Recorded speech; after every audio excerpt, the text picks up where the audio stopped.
BTV देख रहे सभी दर्शकों का स्वागत। मैं हूं लवदी बडियाल। बुलेटिन की शुरुआत करते हैं हेडलाइंस के साथ। सिलक्यारा टनल में फंसे सभी मजदूरों को सुरक्षित रूप से निकाला गया बाहर। चीन में फैली रहस्यमयी बीमारी को लेकर भारत में अलर्ट जारी। सुप्रीम कोर्ट ने मणिपुर में भड़की जातीय हिंसा में मारे गए लोगों के अंतिम संस्कार का दिया आदेश। 8 दिसंबर को उत्तराखंड आ सकते हैं प्रधानमंत्री नरेंद्र मोदी। जिला प्रशासन और पुलिस तैयारी में जुटा। अब खबरें विस्तार के साथ। उत्तराखंड में उत्तरकाशी की सिलक्यारा टनल में फंसे सभी 41 मजदूरों को मंगलवार की रात सुरक्षित निकाल लिया गया। मंगलवार को मैनुअल ड्रिलिंग के जरिए सुरंग में फंसे मजदूरों तक पाइप पहुंचाई गई। इसके बाद एनडीआरएफ और एसडीआरएफ की टीम ने मजदूरों को सुरक्षित रूप से बाहर निकाला। बता दें कि मजदूरों को निकालने की तैयारी शाम को ही कर ली गई थी। टनल के बाहर एम्बुलेंस तैनात की गई थी और डॉक्टर भी मौके पर मौजूद थे। निकाले गए सभी 41 मजदूर सुरक्षित और स्वस्थ हैं। इन्हें चिन्यालीसौर के सामुदायिक स्वास्थ्य केंद्र में डॉक्टरों और मेडिकल एक्सपर्ट्स की देखरेख में रखा गया है। मजदूरों को देर रात और सुबह नॉर्मल डाइट दी गई है। उनके मेंटल हेल्थ की काउंसलिंग भी की जा रही है। उत्तरकाशी के सीएमओ RCS पवार ने बुधवार को सुबह बताया कि सभी मजदूर स्वस्थ हैं। उनको दोपहर तक एम्स ऋषिकेश शिफ्ट किया जाएगा।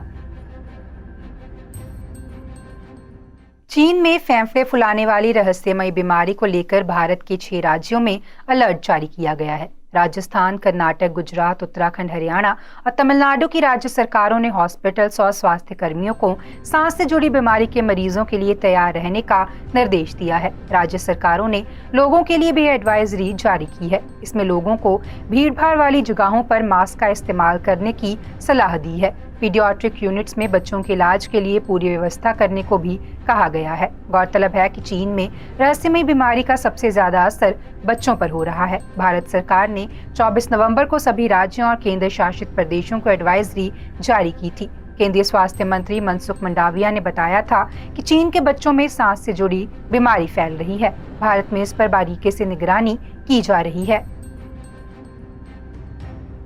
सुप्रीम कोर्ट ने मणिपुर में 3 मई को भड़की जातीय हिंसा में मारे गए लोगों के अंतिम संस्कार का आदेश दिया है। कोर्ट ने इसके लिए 11 दिसंबर तक का समय दिया है। अंतिम संस्कार की प्रक्रिया में उन 88 लोगों के शव भी शामिल होंगे जिनकी पहचान कर ली गई है, लेकिन जिन्हें उनके परिवार वाले लेने नहीं आए। कोर्ट ने कहा कि लाशों को लेकर हिंसा जारी रहने नहीं दे सकते। हिंसा में जान गंवा चुके 187 लोगों को लेकर कोर्ट ने कहा कि या तो मृतकों के परिजन उनका शव ले जाएं और राज्य सरकार की तरफ से तय की गई 9 में से किसी भी एक कब्रिस्तान में अंतिम संस्कार पूरा करे, नहीं तो मणिपुर सरकार राज्य के कानून के हिसाब से अंतिम संस्कार की प्रक्रिया पूरी करेगी। CJI DY Chandrachud, justice JB Pardiwala और जस्टिस मनोज मिश्रा की बेंच ने कहा कि लाशों का ढेर लगाए रखने के पीछे हिंसा भड़काते रहने की मंशा नजर आती है, लेकिन हम लाशों के ऊपर हिंसा भड़कने नहीं दे सकते। शवों को अनिश्चित काल के लिए मॉर्चरी में नहीं रखा जा सकता।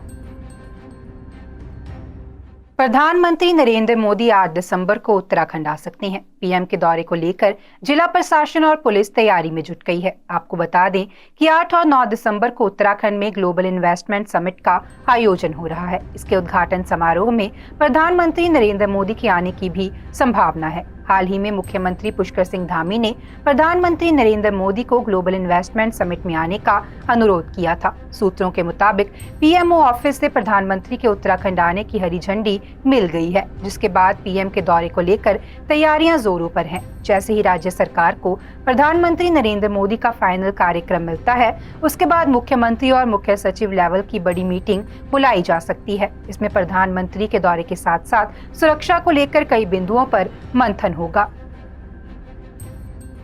लैंड फॉर जॉब्स केस में आज दिल्ली की राउज एवेन्यू कोर्ट में सुनवाई हुई। आरोपियों ने दस्तावेजों के लिए कोर्ट से समय मांगा है। इस मामले में अगली सुनवाई अब 20 दिसंबर को होगी। इस सुनवाई के दौरान ही आरोप तय किए जाएंगे। बता दें कि इससे पहले 2 नवंबर को सुनवाई हुई थी। सुनवाई के दौरान आरोपियों की तरफ से चार्जशीट की स्क्रूटनी करने के लिए अतिरिक्त समय की मांग की गई थी, जिसके बाद अगली सुनवाई के लिए 29 नवंबर की तारीख तय की गई थी। गौरतलब है कि जमीन घोटाले मामले में सीबीआई की तरफ से चार्जशीट दाखिल की गई है। चार्जशीट में आरजेडी सुप्रीमो लालू प्रसाद यादव, बिहार की पूर्व सीएम राबड़ी देवी और उनके बेटे डिप्टी सीएम तेजस्वी यादव समेत 17 लोगों को आरोपी बनाया गया है।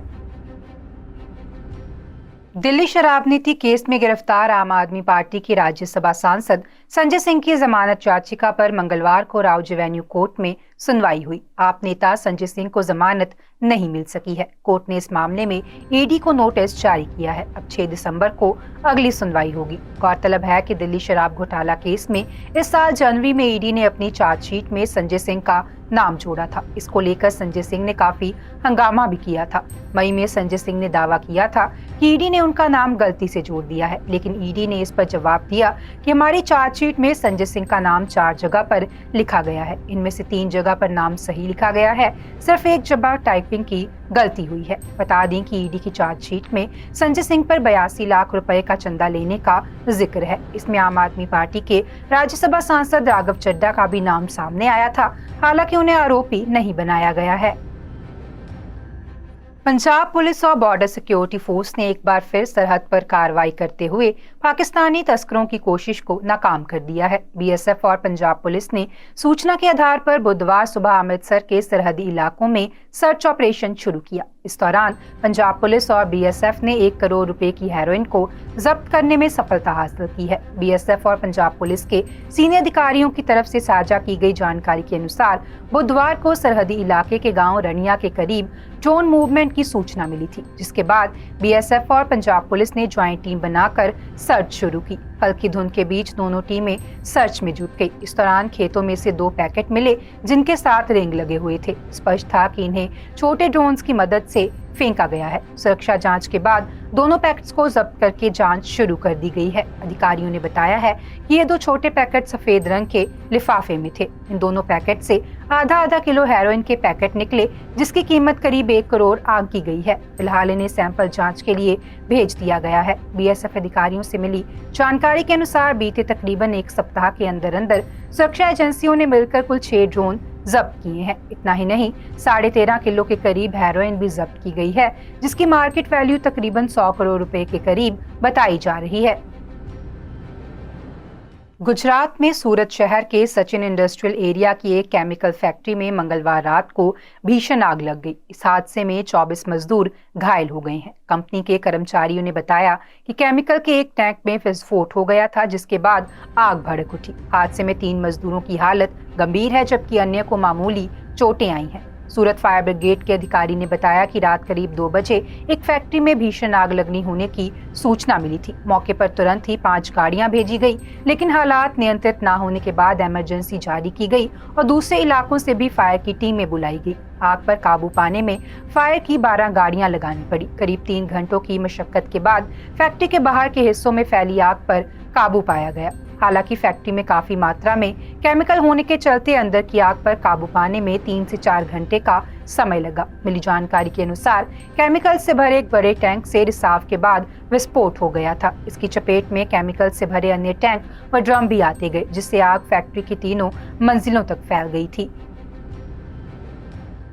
राजस्थान के डूंगरपुर में कंटेनर ट्रक की टक्कर से कार सवार 3 चचेरे भाइयों की मौत हो गई है। तीनों एक शादी से घर लौट रहे थे। बता दें कि हादसा बीछीवाड़ा थाना क्षेत्र में नेशनल हाईवे पर मंगलवार रात शिशोद गांव के पास हुआ। बीछीवाड़ा थाना हेड कांस्टेबल शिशुपाल सिंह ने बताया कि थाना क्षेत्र के भुवाली निवासी पंकज पुत्र राकेश डामोर, अक्षय पुत्र प्रवीण और महेश पुत्र देवचंद डामोर चचेरे भाई थे। तीनों मंगलवार को कोतवाली थाना क्षेत्र के कुशाल मंगरी गांव में एक रिश्तेदार के यहां शादी में आए थे। रात को कार में सवार होकर शादी से अपने घर लौट रहे थे। करीब रात 1 बजे नेशनल हाईवे पर शिशोद गांव के पास पीछे से स्पीड में आ रहे कंटेनर ने उनकी कार को टक्कर मार दी। टक्कर इतनी भीषण थी कि कंटेनर कार को घसीटते हुए करीब 30 फीट तक आगे ले गया। हादसे की कार में पंकज, अक्षय और महेश के सिर, हाथ व पैर में गंभीर चोटें आई और तीनों की मौके पर ही मौत हो गई। पुलिस ने घटनास्थल का मुआयना कर शव डूंगरपुर जिला अस्पताल की मॉर्चरी में रखवाई। पुलिस ने तीनों शव की पहचान करने के बाद उनके परिजनों को सूचना दी। बुधवार सुबह पोस्टमार्टम करवाकर शव परिजनों को सौंप दिए गए हैं। हेड कांस्टेबल शिशुपाल ने बताया कि घटनास्थल पर पुलिस के पहुंचने से पहले ही आरोपी ड्राइवर कंटेनर छोड़कर मौके से फरार हो गया था। ड्राइवर के खिलाफ एक्सीडेंट का मुकदमा दर्ज कर उसकी तलाश की जा रही है। आज के बुलेटिन में फिलहाल इतना ही। आप देखते रहें BTV, be positive, be yourself.